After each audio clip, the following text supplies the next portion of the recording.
დამშვიდობებისას ჩვეულებრივი ადამიანები ტოვებენ წერილს ფურცელზე. გენიოსები კი ტოვებენ ამას. ეს Lotus Emira. უკანასკნელი ბენზინის ძრავი Lotus-ის ისტორიაში.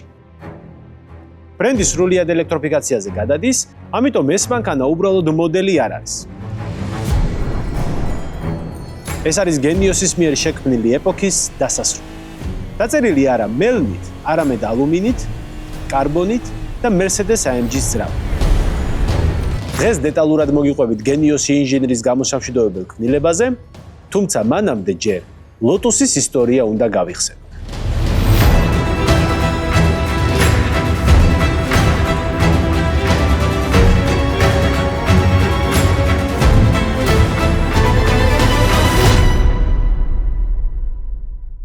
Lotus ერთ-ერთი ყველაზე შთამბეჭდავი ისტორია აქვს საავტომობილო სამყაროში. მისი ისტორია სავსეა მარცხით, გამარჯვებებით, ძალიან სამწუხარო დანაკარგებით და ბევრი საინტერესო ფაქტით. ისტორია, რომელიც დაიწყო მეგობარი გოგონას მამის ავტოფარეხში, გაგრძელდა ფორმულა 1-ის 6 ჩემპიონობით და დასრულდა ჩინელების მიერ შესყიდვით. კარგად მოკალათდით და გაემზადეთ, იმიტომ რომ ახლა საოცარ ისტორიას მივიყვებით.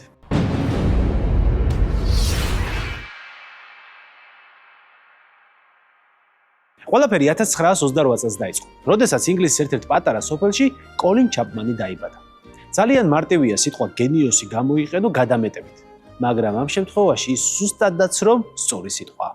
ვინც ავტოსპორტი მოყვარულის დონეზე იცის, ფორმულა 1-ის ხსენებისას ახსენდება ენცო ფერარი, აირტონ სენა და ნიკი ლაუდა. ხოლო ვინც ავტოსპორტი მანიაკალურ დონეზე იცის, ფორმულა 1-ის ხსენებისას ახსენდებათ კოლინ ჩაპმანი, ხუან მანუელ ფაგიო და ლოტუსი. იმიტომ რომ კოლინ ჩაპმანი იყო ადამიანი, რომელმაც მარტომ შექმნა ფორმულა 1 ისეთად, როგორადაც დღეს ჩვენ მას ვიცნობთ. 1940-იანი წლების მეორე ნახევარში კოლინ ჩაპმანი ავტოსპორტით მოიწამლა. მაშინ, როდესაც სპორტული ავტომობილის სავარძელში აღმოჩნდა, გზავრის სავარძელში თან. ყველა ნორმალური ადამიანი ამ დროს მიდის და სპორტულ ავტომობილს ყიდულობს, მაგრამ არა კოლინ ჩაპმანისნაირი გენიოსი. მან გადაწყვიტა, რომ თავისი აეწყო. ასე და ამგვარად 1958 წელს საზოგადოება მიხილა მარკ 1, რომელიც 1930 წლის ოსტინ 7-ის ძარაზე იყო დაფუძნებული. კოლინ ჩაპმანმა საკუთარ ქმნილებას ლოტუსი უწოდა. მისი ულამაზესი შეყვარებულის, ჰეიზელ უილიამსის საპატივცემულოდ, რომელიც იმდენად ლამაზი იყო, რომ მოფერებით ლოტუს ბლოსომს, ანუ აყვავებულ ლოტუსს ეძახდნენ. რა დრო იყო არა? კაცები ქალებისთვის მანქანებს ქმნიდნენ და ეხლა თაიგულის ყიდვა ენანებენ. თუმცა სამართლიანები უნდა ვიყო და ვთქვათ, რომ მაშინ ქალები სხვანაირად იქცეოდნენ. ჰეიზელი კოლინს ძალიან ეხმარებოდა ავტომობილის შექმნაში. როდესაც კოლინს არ ეცალა და ვერ მუშაობდა, ავტომობილზე ჰეიზელი მუშაობდა. წარმოგიდგენიათ, რა უნდა უნდოდეს კაცს მეტი? ავტომობილის პროექტი, ფარეხი და ულამაზესი შეყვარებული, რომელიც შენ ავტომობილის პროექტზე მუშაობს, როცა შენი გარხ. მარკ 1-ის პირველი ტესტი ადგილობრივი საბოლოო ივენთი აღმოჩნდა, სადაც კოლინ ჩაპმანმა პირველი ადგილი აიღო. მიუხედავად იმისა, რომ ის საშინელი მძღოლი გახდათ. საქმე იმაშია, რომ მანქანა იმდენად სწორად იყო ნაგები, რომ სხვა ავტომობილებზე ბევრად სწრაფი გამოდგა.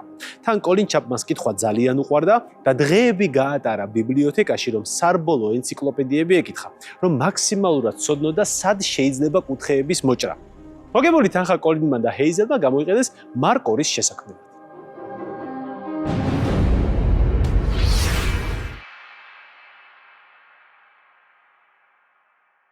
1952 წელს ჰეიზელმა და კოლინმა თავისი საქმიანობა უკვე ოფიციალურად დაარეგისტრირეს და ასე დაფუძნდა ლოტუსი. იმ დღიდან კოლინის და ჰეიზელის საქმეები ძალიან კარგად წავიდა. მათი ავტომობილები ფანტასტიკური იყო, ხალხი რიგში იდგა, რომ ლოტუსი შეეძინა. შეიძლება მათი მანქანები არ იყო დიდი, გლამურული და კომფორტული, მაგრამ აკეთებდნენ ერთ მთავარს. ყოველთვის იგებდნენ. ლოტუსი იმდენად წარმატებული გამოდგა, რომ 1956 წელს 100 ცალზე მეტი მარკ 6 გაყიდეს. ამან საშუალება მისცა კოლინს და ჰეიზელს, რომ მუშაობა დაეწყოთ 7-ზე, კოდით S7. S7-ად წერდნენ და 7-ს ეძახდნენ, რომლითაც უკვე ფორმულა 1-ში მიიღეს მონაწილეობა. 1950-იანი წლების ბოლოსთვის ლოტუსის შესახებ იცოდა უკვე ყველა. ლოტუსი ქმნიდა პატარა სპორტულ მანქანებს, რომლებშიც ჩაჯდომა და გადმოსვლა ძალიან მოუხერხებელი იყო, მაგრამ მათ ჰქონდათ ერთადერთი დანიშნულება, რომ მოიგოთ. და ისინი ამას ფანტასტიკურად აკეთებდნენ. სხვათა შორის ამ პერიოდში ჩნდება ფრაზა, რომელმაც განსაზღვრა მთლიანად ლოტოსის ფილოსოფია და სხვათა შორის ჩემი დამოკიდებულებაც ავტომობილების მიმართ. კოლინ ჩაპმანმა თქვა: ცხენის ძალებს შეუძლია აგასწრაფოს სწორზე. შემსუბუქებული წონა აგასწრაფებს ყველგან. რა გენიალურია არა? სწორედ ამ ფილოსოფიით ლოტოსმა 24 საათიანი ლემასის რბოლები დაადუღა. 1956, 57, 58 და 59 წლებში მოიგო სხვადასხვა კლასი სხვადასხვა ავტომობილებით და სამუდამოდ ჩაიწერა თავი 24 საათიანი ლემასის რბოლების ისტორიაში. ლოტოსი იგებდა ყველგან. ის იმდენად წარმატებული აღმოჩნდა საბოლოო სამყაროში, რომ 1960 წელს სპონსორების დაინტერესების შედეგად ლოტოსი გამოჩნდა ფორმულა 1-ში. ლოტოსის ფორმულა 1-ის ისტორიაზე ცალკე ფილმის გადაღება შეიძლება. ეს არის ერთ-ერთი ყველაზე ემოციური, ტრაგიკული და საინტერესო ისტორია ფორმულა 1-ის არსებობის განმავლობაში. ეს არ იყო უბრალოდ ფორმულა 1-ის გუნდი. ეს იყო კოლინ ჩაპმანის გენიის გამოვლინება. ლოტოსს ძალიან მარტივი ფილოსოფია ჰქონდა: simplify and add lightness. გაამარტივე და შეამსუბუქე. ამ ფილოსოფიამ ფანტასტიკურად იმუშავა და ლოტოსმა ძალიან დიდი და წარუშლელი კვალი დატოვა ფორმულა 1-ის ისტორიაში. ახლა გამოჩნდება კოლინ ჩაპმანის სრული გენიალობა. შესულისთანავე, პირველივე წელს კოლინ ჩაპმანმა მთლიანად შეცვალა ფორმულა 1-ის ბოლიდი. 1960 წელს ლოტოსი გამოდიოდა მოდელ 25-ით, რომლის საჭესთან ლეგენდარული ჯიმ კლარკი იჯდა. ამ მანქანაში ყველაზე საინტერესო ის იყო, რომ ის სხვა ბოლიდებს არ ჰგავდა. 1960 წელს ფორმულა 1-ის მანქანებს აკეთებდნენ მილების კარკასით. ანუ, მილებს ადუღებდნენ ერთმანეთზე, შემდეგ ამ მიღებულ კარკასი ამაგრებდნენ საბურავებს, სავარძელს, ძრავს და ყველაფერს, მოკლედ. და გარედან უბრალოდ ფუთავდნენ ლისტებით, ჩვეულებრივი ალუმინის ან რკინის ლისტებით, რომ მანქანას ჰქონდა აეროდინამიკა და ყოფილიყო ლამასი. კოლინ ჩაპმანმა ეს ყველაფერი მთლიანად შეცვალა. მან გააკეთა მძღოლის კაფსულა, რომელსაც უწოდა მონოკოკი. მონოკოკზე დაამაგრა საბურავები, ძრავი, მძღოლის სავარძელი, ყველაფერი საერთოდ. მონოკოკის უპირატესობა იყო ის, რომ ჯერ ერთი უფრო მსუბუქი იყო ვიდრე ძველი სტილის ფორმულა 1-ის ბოლიდები, მეორე. ადრე მძღოლი იჯდა მილებზე და მილებზე იყო დამაგრებული სავარძელი. შესაბამისად, სიმძიმის ცენტრი მანქანას ჰქონდა მაღლა, რადგან მძღოლი უფრო მაღლა იყო. კოლინ ჩაპმანის მიერ შექმნილ ბოლიდში აღარ იყო საჭირო მილები. შესაბამისად, მძღოლი უფრო დაბლა იჯდა და ეს წონის გადანაწილებას საოცრად აუმჯობესებდა. იმხელა უპირატესობა მოიპოვა ლოტოსმა ამით, რომ შემდეგი წლიდან უკვე ყველა მწარმოებელი თავის ფორმულა 1-ის ბოლიდს აგებდა მონოკოკის პრინციპით. სხვათა შორის დღესაც ყველაზე ძვირიანი სუპერკარები იგება მონოკოკის ბაზაზე. ანუ მაკლარენი, ლამბორგინი, ფერარი, ეს ყველაფერი რომ გვაქვს დღეს ისეთი სახით, როგორი სახითაც გვაქვს და ასე შორს რომ ვარ წასულები და ასეთი კარგი სამართავი ავტომობილები რომ ყავს, ლოტოსის დამფუძნებლის კოლინ ჩაპმანის დამსახურება. კარგი, მოდი ახლა დავუბრუნდეთ ფორმულა 1-ს. ფორმულა 1-ში ლოტოსი ძალიან წარმატებული იყო. დაახლოებით 20 წლის განმავლობაში ის 6-ჯერ გახდა ჩემპიონი და 7-ჯერ მოიგო კონსტრუქტორთა თასი. ეს ნიშნავს, რომ 7-ჯერ მათი ავტომობილი იყო საუკეთესო ავტომობილი, რომელიც ფორმულა 1-ზე მონაწილეობდა. ბევრი მწარმოებლისთვის ეს ბევრად უფრო ღირებული თასია, ვიდრე ჩემპიონობა. კოლინ ჩაპმანის ავტომობილები საოცარი ქმნილებები იყო. ისინი ძალიან სწრაფი და მანევრირებადი ავტომობილები გახდა. თუმცა, ლოტოს ჰქონდა პრობლემა.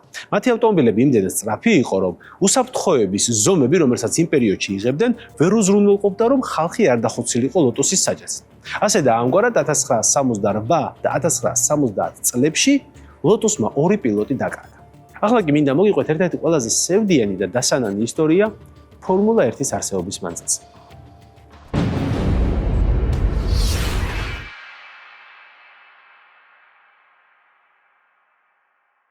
1968 წლის 7 აპრილი. დღე, როდესაც ავტოსამყარომ უდიდესი დანაკარგი იგემა ჯიმ კლარკის სიკვდილის სახით. სანამ უშუალოდ ამბავზე გადავალ, მანამდე მინდა გითხრათ, ვინ იყო ჯიმ კლარკი. ის თავის დროის შუმახერი გახდათ. ის იყო საუკეთესო მრბოლელი მსოფლიოში, უპირობო და ამას არავინ ეწინააღმდეგებოდა. ის იმდენად კარგი იყო, რომ ხალხი ამბობდა ესეთ რამეს, რომ თუ ჯიმ კლარკი ავტომობილის საჭესთან მოკვდება, მაშინ ჩვენ ყველანი განწირულები. ამ ამბის ყველაზე დიდი ირონია არის ის, რომ ჯიმ კლარკი ფორმულა 1-ის ტრასაზე არ მოკვდარა. ის ფორმულა 2-ის ტრასაზე მოკვდა. საქმე იმაშია, რომ იმ პერიოდისთვის ფორმულა 1-ის პილოტები ხშირად გამოდიოდნენ უფრო დაბალ კლასებში დამატებითი შემოსავლის მისაღებად ან კონტრაქტის გამო.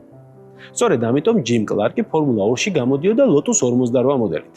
შემთხვევა გერმანიაში, ჰოკენჰაიმის ტრასაზე მოხდა. ტრასაზე, რომელსაც ჯიმ კლარკი ვერ იტანდა. ის მას ზედმეტად მოსაწყენად და საშიშად თვლიდა. მეხუთე წრეზე ტრასის ყველაზე სწრაფ მონაკვეთზე, სადაც ავტომობილი 270 კმ/სთ-ით გადაადგილდებოდა, ჯიმ კლარკის Lotus 48 უბრალოდ მიწას მოწყდა და ტყეში გაფრინდა. იმ პერიოდისთვის ტრეკებს არ ჰქონდათ ირგვლივ დამცავი ჯებირი. გზა პირდაპირ ტყეში გადიოდა, შესაბამისად მანქანა პირდაპირ ტყეში შევარდა, ხეებს დაეჯახა და სამ ნაწილად გაიყო. ჯიმ კლარკი ადგილზე გარდაიცვალა. მიზეზი კისრის მოტეხილობა. გამოძიება საკმაოდ დიდხანს მიდიოდა და ბოლოს ძალიან უცნაური მიზეზი დაასახელა. ავტომობილის საბურავი იყო დაზიანებული. ის ნელ-ნელა კარგავდა წნევას. როდესაც კრიტიკულ ნიშნულამდე დავიდა, საბურავი მოსახვევში უბრალოდ დისკიდან გადაძვრა, დისკი მოედო ასფალტს, ავტომობილი ვეღარ მოეჭიდა და ტყეში გაფრინდა. ამან კი მსოფლიოში საუკეთესო მრბოლელის დაღუპვა გამოიწვია. იმ დღეს კოლინ ჩაპმანი რბოლას არ ესწრებოდა. ის შვეიცარიაში ოჯახთან ერთად იყო წასული და ისვენებდა. როდესაც ეს ამბავი გაიგო, მას მთელი სამყარო თავზე ჩამოექცა, რადგან ჯიმ კლარკი მისთვის უბრალოდ მრბოლელი არ იყო. ის მისი საუკეთესო მეგობარი და ოჯახის წევრი გახლდათ. და როდესაც გაიგო, რომ ეს ყველაფერი უბრალოდ საბურავის დაზიანების გამო მოხდა, მისთვის ყველაფერი შეიცვალა. ხალხი ამბობს, რომ ჯიმის სიკვდილის შემდეგ კოლინი მთლიანად შეიცვალა. ის ამბობდა: მე დავკარგე საუკეთესო მეგობარი და ოჯახის წევრი და ჩემ ცხოვრებაში აღარასდროს დაუახლოვდები მრბოლელებს ასე ძალიან, იმიტომ რომ მეორე ასეთ დანაკარგს ვეღარ გადავიტანო. ამ სამწუხარო ამბავმა მხოლოდ კოლინის ცხოვრება არ შეცვალა, მან შეცვალა მთლიანად ავტოსპორტი. 1968 წლამდე სიკვდილი იყო ფორმულა 1-ის ნაწილი, რომელსაც ჯენტლმენები ეწირებოდნენ. მაშინ ამას ნორმალურ ფაქტად მიიჩნევდნენ, მაგრამ როდესაც ნახეს, რომ სოფლიოს საუკეთესო მრბოლელი შეიწირა ძალიან უაზრო პრობლემამ, გადაწყვიტეს, რომ უსაფრთხოების დამატებითი ნორმები უნდა მიეღოთ. სწორედ იმ დღის შემდეგ დაამატეს ფორმულა 1-ში უსაფრთხოების ჯებირები და დაამატეს კიდევ სხვა ნორმები, რომელიც მომავალში ძალიან ბევრი მრბოლელის სიცოცხლეს გადაარჩენს. მეორე შემთხვევა 1970 წლის 5 სექტემბერს მოხდა იტალიაში. იოხენ რინდტი Lotus 72-ით გამოდიოდა. იმ პერიოდში Lotus იყო ლიდერი და ერთადერთი გუნდი, რომელსაც მისი დაწევა შეეძლო Ferrari. ჩაპმანს უნდოდა, რომ ჩემპიონობა იტალიაშივე გაენაღდებინა. ამიტომ მანქანას წინა ფრთები მოხსნა. წინა ფრთების გარეშე მანქანა კატასტროფულად სწრაფი გახდა. ყველაზე სწრაფ მონაკვეთზე 330 კმ/სთ-საც კი ავითარებდა. სწორედ აქ შეიქმნა დიდი პრობლემა. იოხენს ძალიან არ მოწონდა ეს ფაქტი, იმიტომ რომ მანქანა მოსახვევებში ძალიან არასტაბილური იყო. თუმცა კოლინმა გარისკვა გადაწყვიტა. როგორც ამბობენ, ეშმაკს არ ძინავსო და ამ შემთხვევაში ყველაფერი ძალიან ცუდად დამთავრდა. პარაბოლიკაზე, ტრეკის ყველაზე სწრაფ მოსახვევში, როდესაც იოხენმა მუხრუჭი იხმარა, მანქანამ ჯერ მოულოდნელად მარცხნივ, შემდეგ კი მარჯვნივ მოუხვია და დამცავ ჯებირს შეეჯახა. შეჯახება იმდენად ძლიერი აღმოჩნდა, რომ მანქანას ცხვირი მთლიანად მოძვრა და იოხენიც სასიკვდილოდ დაშავდა. ის საავადმყოფოში მიყვანამდე გარდაიცვალა. მოგვიანებით გამოძიებამ დაადგინა, რომ იმავარიაში პილოტის ბრალი არაფერი ყოფილა. დამუხრუჭებისას გატყდა საბურავის ლილვი. საქმე იმაშია, რომ იმ პერიოდისთვის ფორმულა 1-ის ბოლიდების უმეტესობას მუხრუჭები საბურავებთან კი არა შუაში ეყელა. შესაბამისად, საბურავებთან იყო დაკავშირებული ლილვით. სწორედ ეს ლილვი გატყდა. თუმცა, მხოლოდ ეს არ იყო მიზეზი, რატომაც იოხენი დაიღუპა. იოხენს ძალიან არ უყვარდა ღვედების ბოლომდე გაკეთება.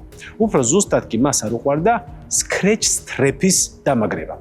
ღვედის იმ ნაწილის, რომელიც ფეხებს ამაგრებდა ბოლიდზე. იოხენი ფიქრობდა, რომ ეს ნაწილი ღვედზე ძალიან უსარგებლო იყო და პირიქით შეეძლო მრბოლელის სიცოცხლე შეეწირა.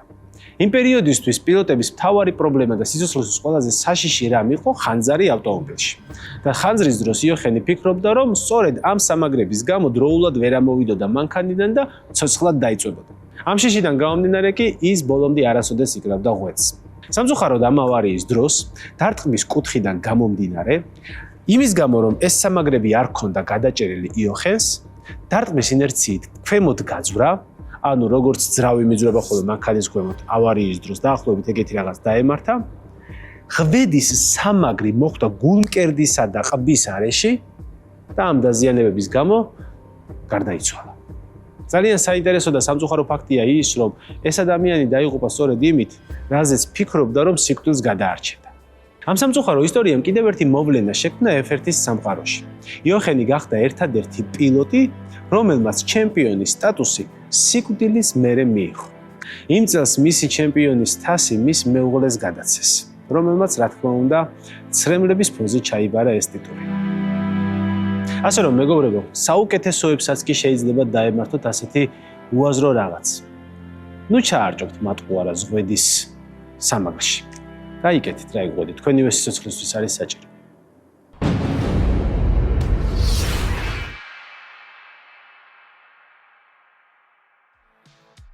მოკლედ 70-იანი წლების მეორე ნახევარში Lotus-ი უკვე ფაქტობრივად Formula 1-ის მეფე გახდათ. და ის ერთ-ერთი ყველაზე პოპულარული სპორტული ბრენდი იყო საავტომობილო სამყაროში. 1977 წელს Lotus-ი მოგვევლინა James Bond-ის ავტომობილადაც.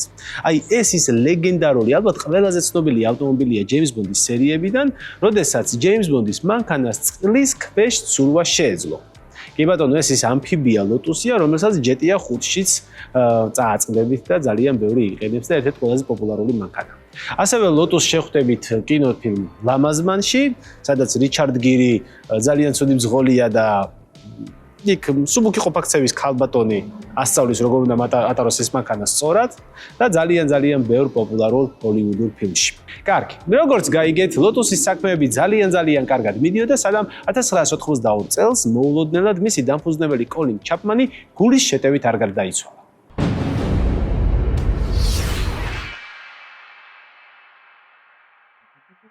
ჩაპმანის სიკვდილი Lotus-ისთვის ტრაგიკული აღმოჩნდა. თუმცა, ჩაპმანის გენია მაქაც იჩინა თავი. ის იმდენადვე კარგი მენეჯერი აღმოჩნდა როგორც ინჟინერი და მისი სიკვდილის შემდეგაც Lotus-მა გააგრძელა საოცრებების შექმნა. მაგალითად, ერთ-ერთი საოცრება 1990 წელს მოახდინა Lotus-მა, როდესაც ის უკვე GM-ის ხელში იყო. საქმე იმაშია, რომ 1986 წელს ჩაპმანის ქვრივმა გადაწყვიტა, რომ Lotus-ი გაეყიდა. მან თქვა, მე ვერ შევძლებ ამ ბრენდის ისე მოვლას, როგორც მას ეკუთვნის. ამიტომ ჯობია, რომ უკეთეს ხელში აღმოჩნდეს და ის General Motors მიიღდა. იმ პერიოდისთვის General Motors-ის ხელში იყო Opel-იც და General Motors-მა გადაწყვიტა, რომ რაღაც ისეთი შეექმნა, რაც სამყარო აქამდე არასოდეს ენახა. ალბათ ყველანი ხვდებით, ახლა რომელი მოდელის ისტორია უნდა მოგიყვეთ. კი ბატონო, Lotus Omega. ერთ-ერთი ყველაზე დიდი რევოლუცია საავტომობილო სამყაროში. სედანი, რომელმაც ყველაფერი შეცვალა.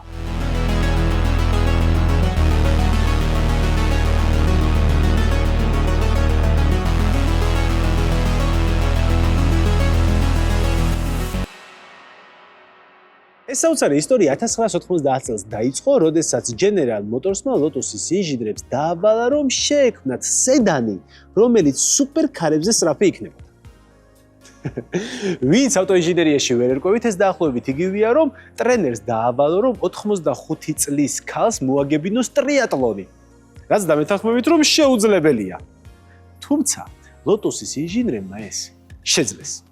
მათ აიღეს 4-კარიანი სედანი Opel Omega, ჩადეს შიგნით 3.6 ლიტრიანი ტურბინირებული ძრავა, მიამაგრეს ამ ძრავს ZF-ის გადაცემათა კოლოფი, რომელიც გადმოიტანეს Corvette ZR1-დან და შედეგად მივიღეთ საოცრება. ეს საოცრება 377 ცხენძალას გამოიმუშავებდა და 280 კმ/სთ-მდე ჩქარდებოდა.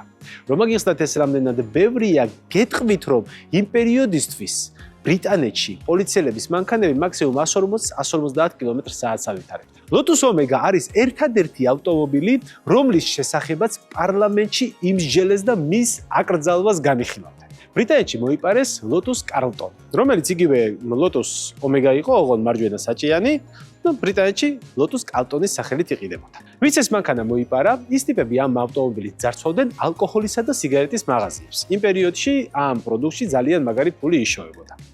და ყველაზე საინტერესო ისაა, რომ პოლიციელის მანქანა ამ ავტომობილს ვერ ეწეოდა.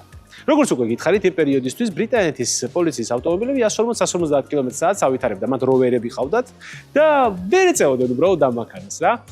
ეს ტიპები ჩააჭერდნენ ხოლმე ამ შენ Lotus Omega-ზე, უბრალოდ იქ Carlton-ზე და ქრებოდნენ თვალთახედვის არეალიდან. ლეგენდის თანახმად ერთხელ ვერტმფრენსაც კი გაუჭირდა მათი დევნა და საბოლოო ჯამში დაკარგა.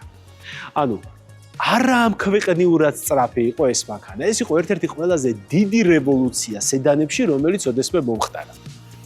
ბოლოს ეს ყველაფერი იქამდე მივიდა, როგორც უკვე გითხარით, რომ დიდი ბრიტანეთის პარლამენტში კონკრეტულად Lotus Carlton-ის აკრძალვაზე მსჯელობდნენ.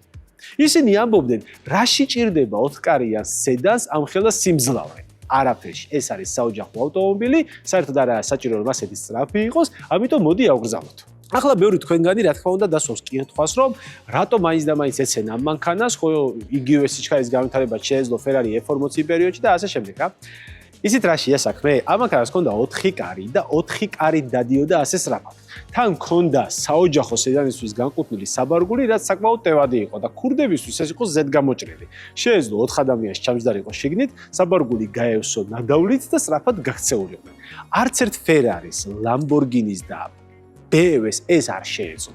E34 M5 მასთან შედარებით უბრალოდ Prius-ი იყო და მეტი არაფერი. მოკლედ, Lotus Omega გახდა ერთადერთი ავტომობილი ისტორიაში, რომელმაც სახელმწიფო დააჩოქა.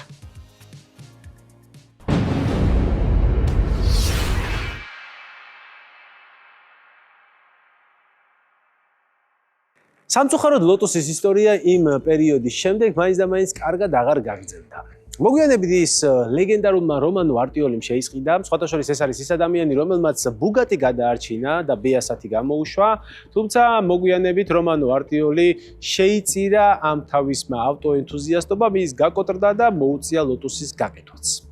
Lotus-ი მალაიზიურ სახელმწიფო კომპანიას Protons გადაულოცა. ახლა კი მინდა პირდაპირ 2017 წელს გადავიდე, როდესაც Lotus-ი შეიძინა ჯილი ჩვენთვის კარგად ნაცნობმა მეგა ავტომწარმოებელმა, რომელიც ასევე ფლობს Mercedes და გადაწყვიტა, რომ Lotus საერთოდ ახალი მიმართულება უნდა მიცეს და ეს არის ელექტრომობილები. კი ბატონო. ჯილიმ გადაწყვიტა, რომ Lotus-ი მთლიანად ელექტრომობილებზე უნდა გადავიდეს. ეს საოცარი, ეს ამხელა ისტორიის მქონე ბრენდი უნდა გახდეს ელექტრომობილების მწარმოებელი. და სწორედ ამის აღსანიშნავად გადაწყვიტეს, რომ შეექმნათ ბოლო ნამდვილი Lotus-ი, რომელსაც სული ექნებოდა და მიცეს იჟიდრებს სრული თავისუფლება, რომ გამოეყენებინათ ნებისმიერი რესურსი, რომელიც მათ მოუნდებოდათ, რომ შეექმნათ ავტომობილი, რომელსაც მოგვიანებით უწოდეს Emira.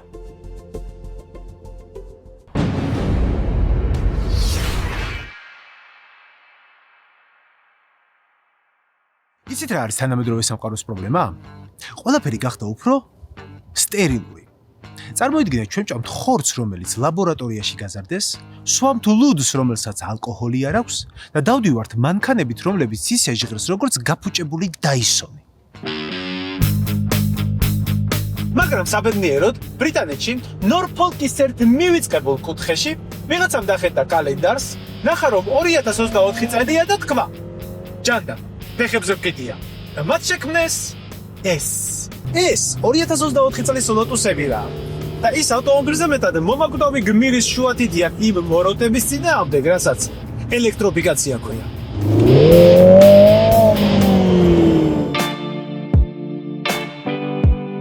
ახალი Emira ლამაზი არა, ის სექსუალურია. და როცა მას უყურებ, ისეთი გასტა კი არ გაქვს, რომ ისიც გიხურებს, არამედ გაკვირდება. გიბრაზდება, რადგან უკვე 3 წუთი და 33 წამია მისთვის სული არ ამომიხდია. ეს მანქანა თითქოს ისეთმა ინჟინერებმა შექმნეს, რომლებსაც თანამედროვე ავტომობილები ეზიზღებათ. და ამას მე ყველაზე კარგი გაგებით ვამბობ, რაც შეიძლება რომ ითქვას.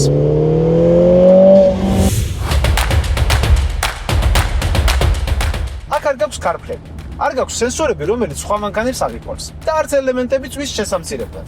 ამ მანქანაში ზედმეტი წონის პატრონი თავს კომფორტულად ვერასოდეს ვერ იზრდება და ჰოუმპეიჯად G-მეტრიკი ახენია, რომელიც სხვა მანქანებამდე მანძილის ნაცვლად იმას ზომავს, თუ რამდენად დიდი კვერცხები გვაქვს.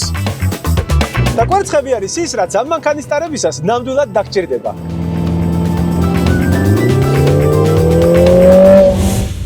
იმიტომ რომ აქ ჩვენ გვაქვს ძრავა, რომელიც ხერხემალშია განთავსებული, მონოკოკი ძარა და ფორმულა 1-ის პილოტი ჯდომთან მიმსგავსებული მძღოლის პოზიცია. ეს კი ავტომობილის სიმძიმის წევს იმდენად დაბალაცებს, რომ ტრაქში ლუციფერის სუნთქვას გრძნობს. ამ ყველაფერს ის ემატება, რომ ძრავა კი არ სუნთქავს, ხშინავს.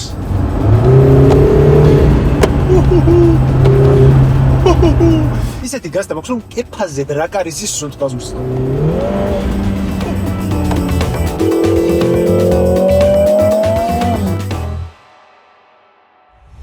Lotus Emira გამოდის ორი ძრავით, 4 ცილინდრიანი და 6 ცილინდრიანი ძრავით. 6 ცილინდრიანი არის V6, რომელიც Toyota Camry-დან არის გადმოტანილი, გაკომპრესირებულია და 400 ცხენის ძალა აქვს, ხოლო აქ ჩვენ გვაქვს მეორე 4 ცილინდრიანი ძრავი, რომელიც არის გადმოტანილი Mercedes A245 S-დან და იქ აქვს Mercedes-ში 421 ცხენის ძალა, ხოლო აქ აქვს 360 ცხენის ძალა. თუმცა Არი ფიქრობთ, რომ ეს რამეს პრობლემას ქმნის ამ მანქანისთვის, იმიტომ რომ 0-დან 100-მდე ეს მანქანა უფრო სწრაფად ჩქარდება, ვიდრე A-კლასი. და თან, ნახეთ რა გაჩვენოთ. ალბათ დამეთანხმებით, რომ დიდი აქსილამაზი არაფერია, უბრალოდ მინდოდა მეჩვენებინა პირველ რიგში, რომ აგერ AMG აწერია სამაგზე, რაც გამოუცდელ ადამიანსაც შეუიარაღებელი თვალით აჩვენებს, რომ ეს მანქანა Mercedes-ის ძრავითაა აღჭურვილი. ნუ ტურბინა გვაქვს აქ და ყველაფერი რაც იმ ძრავს სჭირდება. რაც ყველაზე საინტერესოა არის ამ ძრავის განლაგება. რატო ჩქარდება ეს მანქანა უფრო სწრაფად, ვიდრე A-კლასი 45? გარდა იმისა, რომ 300 კილოთი ნაკლებია A-კლასზე, ანუ ეს არის 1400 კილოგრამი და ის არის 1700 კილოგრამი, ასევე აქ ძრავი დევს პირდაპირ საბურავებზე. სანამ ხუბს მოხსნიდი, მეგონა რომ ძრავი უფრო შუაში იდებოდა, მაგრამ როგორც აღმოჩნდა, Lotus-ის ინჟინერმა ძრავი განათავსეს პირდაპირ საბურავების თავზე, რაც საბურავებზე დაწოლას ზრდის და თან სწორად აწდება. ანუ წინ რო იყოს სიმძიმეს ცენტრს ცოტა სხვაგან წაიღებდა მანქანის და მოსახვეში ცოტა სხვანაირად მოიქცეოდა და აქ პირდაპირ საბურავებზე რო დევს, მოჭიდება აქვს მანქანას არაამქვეყნიურად მაგარი. ანუ Lotus-ის ინჟინერები რო გენიოსები იყვნენ, ვიცოდით ყველა, იმიტომ რომ სოფლიოში ორი გენიოსი ინჟინერთა გუნდი ყავს საავტომობილო სამყაროში, ეს არის Porsche და მეორე Lotus-ი, მაგრამ აი ეს არის ძალიან მაგარი გადაწყვეტილება. Ოჩა. მაშას Lotus Emira ემოციების ზღვა, მაგრამ 100.000 ევროდეს არ კმანა. მას კიდევ უნდა ქონდეს რაღაც. აჩქარება, მართვა, მოჭიდება, ყველაფერი იმდენადვე სრულყოფილია, როგორც მონიკა ბელუჩი ფილმ მალენაში. და ამ ყველაფრის მექანიკური ჰიდრაულიკა იმდენად უხდება, როგორც გოზინაკის საახალწლო სუფრას. განა უბრალოდ კარგია, აუცილებელიც კიდევ.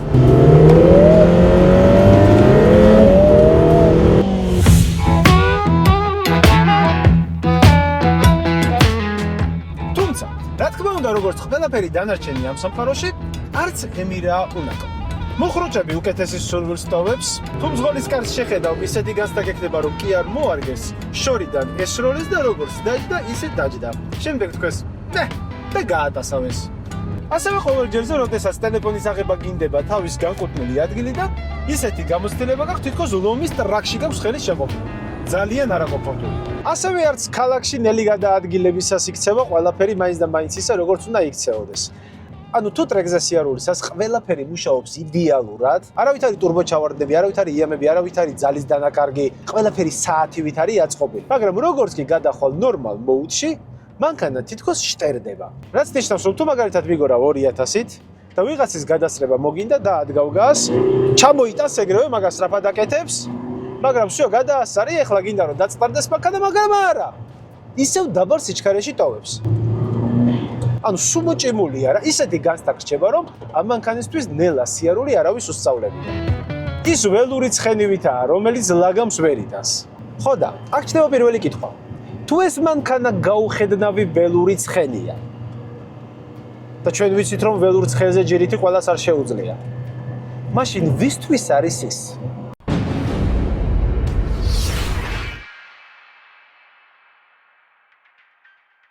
როცა კაცი ფულშოულობს, ის მიდის და ყიდულობს Porsche 911-ს. იმიტომ რომ Porsche-ს ყიდვა ჩვენთვის კაცებისთვის უბრალოდ მანქანის ყიდვა არაა. ესაა ერთგვარი რიტუალი, რომლითაც ყველას ვაჩვენებთ, რომ ჩვენ ეს გამოგვივიდა, რომ Porsche-ს საყიდელი ფული ვიშოვეთ. რა თქმა უნდა, ყველა 100 არ არის, მაგრამ უმეტესობა 100 არა. თუმცა, ამ უმეტესობაშიც არის ერთი კატეგორია ადამიანების, რომლებიც ამ Porsche-ს არასოდეს არ გამოიყენებენ მისი დანიშნულებისამებრ. უფრო მეტიც, მისი შესაძლებლობების 30%-საც კი არ გამოიყენებენ. იმიტომ რომ ეს ადამიანები Porsche-ს მისი შესაძლებლობების და პერფორმანსის გამო არ ყიდულობენ. ისინი ყიდულობენ იმიტომ, რომ სხვებს აჩვენონ, რომ Porsche-ს ყიდვა შეუძლიათ. და ისე გაყიდიან იმ მანქანას, რომ რუსთავის საერთაშორისო ავტოდრომზე არის ჩამოვლი. აი, ამ მანქანას ეგეთი ტიპი არასოდეს არ იყიდეს რა. ეს უფრო იმ ადამიანებისთვისაა, ვისაც 3-4 Porsche უკვე ყავს, ეგ გადაიარა და ახლა რაღაც ახალი უნდა. რაღაცა უფრო ემოციური, რაღაცა ისეთი, რომელსაც დაელაპარაკება და ისიც უპასუხებს. ლოტოს ემირას შესახებ საინტერესო ფაქტი ისაა, რომ ის $105,000. თუმცა $105,000 მის საყიდლად არ გმარა. თანამედროვე სამყაროში, სადაც ყველა სუპერკარი ცდილობს, რომ კომფორტული მოსიყვარულე ცოლი იყოს, რომელიც შეზეზრუნავს, ლოტოს ემირა არის საყვარელი, რომელსაც სელმა ჰაიეკის ვიზუალი და ნიკის სანტოროს ხასიათი აქვს, რომელიც ყოველთვის მოჭიბულია და ერთი ზედმეტი სიტყვაა საჭირო, რომ ვიღაცას შუბლი გაუხდოს. ის ღვთაებრივად ლამაზი ქალვითაა, რომელიც მთელ ქალაქს მოწონს, მაგრამ მასთან დალაპარაკებას ვერავინ კვირავს. ბოლოსკენ ვიღაც ძალიან დიდი რკინის კვერცხების მქონე ბიზნესმენის ხელში აღმოჩნდება.